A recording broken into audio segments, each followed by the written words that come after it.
Oh yeah, c'est le 20 décembre et aujourd'hui nous allons répondre à une question de Émilie qui souhaiterait savoir quand elle pourra retrouver Pupus, Monium et le chevalier dans une même histoire.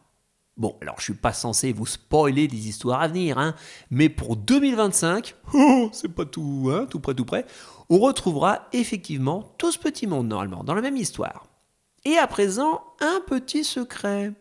Dans toutes les aventures, je dois trouver des noms. Eh oui, hein, des noms de pays, des noms de villes, des noms de personnages. Et souvent, derrière un nom, eh ben, il y a une petite histoire.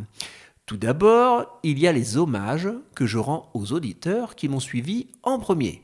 Ainsi, la grande amie du Chevalier Orange porte le nom de la toute première auditrice m'ayant laissé un message. Elle s'appelait Mademoiselle Sécotine. Aussi, il y a cette très gentille famille qui me suit depuis longtemps maintenant et qui ont eu en premier d'ailleurs l'idée de m'envoyer des dessins. D'ailleurs, je leur fais un grand coucou et je les remercie encore pour leur soutien.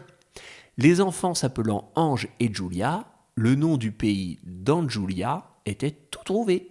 Sinon, j'utilise souvent les anagrammes. C'est un mélange de lettres qui fait qu'avec un mot, on en obtient un autre.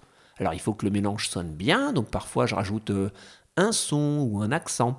Ainsi, j'ai obtenu Maoni et Nidan, le nom de la chef de la capitale du royaume de l'été, en mélangeant les prénoms de Naomi et Nadine, deux gentilles auditrices. Pareil pour le docteur Molency Poluclay, c'est un mélange de noms. La roque sourde du royaume de mille fleurs, c'est l'anagramme de gros ours.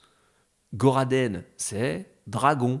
Eh oui, parfois ce sont des jeux de mots aussi, comme pour Massime le forestier. Et pour finir, j'utilise souvent des noms qui sonnent juste bien, comme ça, pour les personnages, comme la fameuse Jean-Claude la licorne. Dans ces cas-là, c'est tout au feeling. Voilà. À demain pour répondre à une nouvelle petite question.